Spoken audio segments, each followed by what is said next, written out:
मैं आगे बढ़ाता हूं बात को। नबील जावेद साहब भी मौजूद हैं। नबील साहब, पहले तो ये बताइए, ये क्या मामला है जो इस वक्त आपका एक जो है न्यूज़पेपर्स के अंदर ऐड भी आया था और एम्प्लॉइज फंड्स के हवाले से कि 40 अरब रुपए वहां के जो है वो ऑपरेशनल अखराजात में लग गए, क्या मामला है, जरा बताइएगा।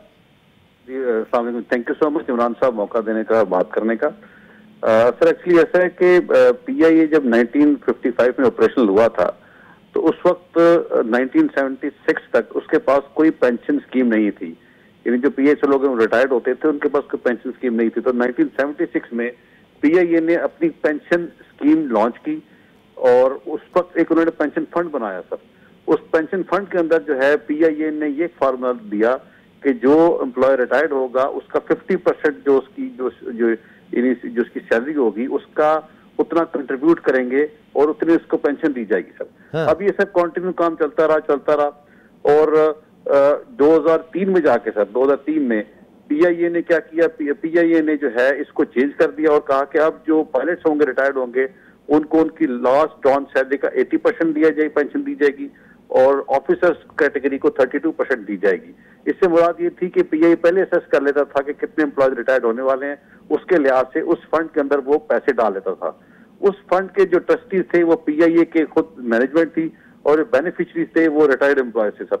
और इसमें लिखा हुआ ट्रस्ट फंड के अंदर कि ये पैसा सिर्फ ट्रस्ट पेंशनर्स ही को दिया जाएगा। सर लेकिन सर वक्त के साथ साथ हुआ इस तरह के पीआईए को ऑपरेशनल कॉस्ट पड़ती थी, ऑपरेशनल इश्यूज की वजह से पीआईए ने उस फंड में से पैसा इस्तेमाल करना शुरू कर दिया। सर हालांकि वो पैसा वो बैंक में था, वो पीआईए सिक्योरिटी एक्सचेंज में लगाता था, लेकिन पीआईए ने एज के वो पेंशनर्स को दे, पीआईए ने वो अपनी ऑपरेशनल कॉस्ट में इस्तेमाल करना शुरू कर दिया। सब और 2021 की जो बुक्स आई हैं, जो 2022 का जो ऑडिट हुआ उसमें लिखा हुआ है कि जी पीआईए के पास जो लायबिलिटी है वो 30 बिलियन की लायबिलिटी है और 2022 में उन्होंने शो किया कि इसमें 5 बिलियन पड़ा हुआ है और 30 बिलियन अभी लायबिलिटी है पीआईए के ऊपर। सर ये सर इसमें भी इसका लेटेस्ट इसकी है इंफॉर्मेशन। नहीं तो फिर ये लायबिलिटी जो है वो डाली बात की जा रही है कि नया जो बायर होगा वो इसको ओन करे।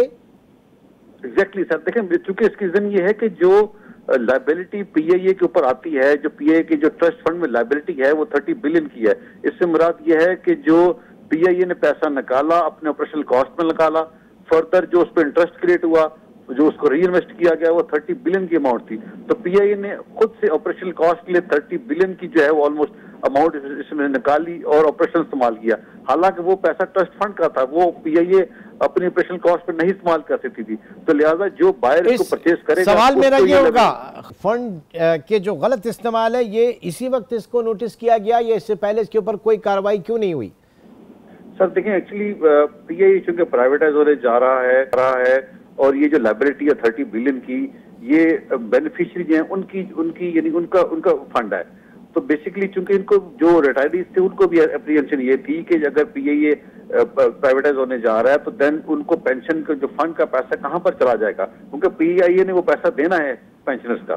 तो दैट्स वाई चूंकि आउटसोर्स हो था, लिहाजा इस मौके पर ये पिटीशन फाइल की ताकि एग्जैक्टली इस फंड में पैसा कितना है अभी पड़ा हुआ, इसमें कितना इस्तेमाल किया पीआईए ने, पीआईए की एग्जैक्टली लायबिलिटी कितनी बनती है, इस चीज को जांचने के लिए।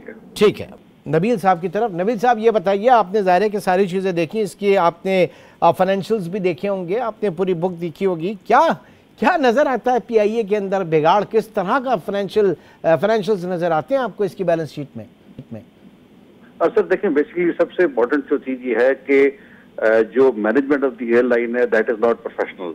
अब देखिए 2018 में ऑनरेबल सुप्रीम कोर्ट ने एक सो मोटो केस के अंदर ये बड़ा कैटेगरी किया था कि fit and proper person CEO PA लगाया जाएगा, लेकिन आप उसके बाद देखें जो 2019 में जो सीईओ लगाया गया वो कहाँ से आया, उसकी बैकग्राउंड क्या थी, आर्म फोर्सेस से है और सर उन्होंने जो पीआई के साथ किया वो सबके सामने। सर तो चूंकि प्रोफेशनल लोग नहीं एयरलाइन के अंदर है, those who are trained to run the airline, those who are trained to run as a business, क्योंकि एयरलाइन है एज अ बिजनेस रन की जाती है, तो it was never run as a business.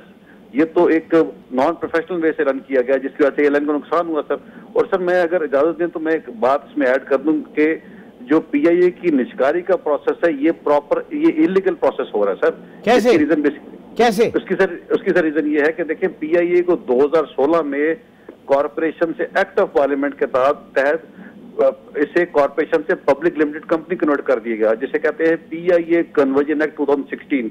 उसका सेक्शन 3 कहता है कि the federal government can not issue और cancel the share already allotted, और सेक्शन 4 कहता है the management of the company shall be proportional to the number of shares. और 2016 में 85% शेयर होल्डिंग फेडरल गवर्नमेंट के पास थी सर। ये मामला चलता रहा। अब जाके 2023 में जाके फेडरल गवर्नमेंट ने एक बिल पेश किया लोअर हाउस के अंदर कि जी हम जो फेडरल गवर्नमेंट को ऑथराइज किया जाए कि वो पहले जो ऑलरेडी इशूड शेयर कैंसिल करे और फ्रेश जो शेयर इशू कर सके। ये बिल तो पास हो गया लोअर हाउस से, लेकिन सर सेनेट से जाके बिल रिजेक्ट हो गया। सेनेट ने कभी अप्रूवल ही नहीं दी। यानी 2023 का जो बिल आया था कि फेडरल गवर्नमेंट अपने शेयर कैंसिल करे और फ्रेश शेयर इशू करे, वो कभी बिल पार्लियामेंट से मंजूर ही नहीं हुआ सर। नहीं तो आप समझते हैं at this point of stage ये जाके किसी भी कोर्ट ऑफ लॉ के अंदर चैलेंज हो सकता है फिर ये? सर ये ऑलरेडी लाहौर हाई कोर्ट में मैंने ही पिटीशन फाइल की है कि PI की निष्कारी नहीं हो सकती, क्योंकि पार्लियामेंट से अप्रूवल नहीं। उसके अलावा चूंकि पार्लियामेंट से अप्रूवल नहीं है, सेनेट ने वो बिल जो गवर्नमेंट ने इसको निष्कारी के लिए शेयर सेल करने का बिल पेश किया था, वो सेनेट ने रिजेक्ट कर दिया। और अब उसको कहते हैं 2023 PIA अमेंडेड एक्ट 2023 सर। और तीसरा सर, जो काउंसिल ऑफ जो नेशनल इंटरेस्ट है उसमें से भी PIA की निष्कारी की अप्रूवल नहीं ली गई, क्योंकि आईन पाकिस्तान के मुताबिक जो federal council of common interest है उसकी मंजूरी लेनी होती है। तो ना ही फेडरल गवर्नमेंट ने काउंसिल ऑफ इंटरेस्ट में मंजूरी ली, ना ही पार्लियामेंट ने कहीं फेडरल गवर्नमेंट को अलाउ किया कि आप इसके शेयर सेल कर सके। तो ये निष्कारी बेसिकली गैर कानूनी तौर पे हो रही है। पार्लियामेंट की भी ये वायलेशन हो रही है और काउंसिल ऑफ जो है ये कॉमन इंटरेस्ट की वायलेशन भी हो रही है। चले मुझे फिर ऐसा लग रहा है, मैं सेंस कर रहा हूं कि ये अगले एक आध हफ्ते में ये वाला, क्योंकि इसमें ये जो आपकी कॉन्स्टिट्यूशनल बेंच जो बनी है वहां तक फिर ये मामला जाएगा तरमीम के हवाले से, इसमें जो भी लकुनास हैं। बहुत बहुत शुक्रिया तारिक अली साहब हमारे साथ मौजूद थे, नबील जावेद खलून साहब हमारे साथ मौजूद थे।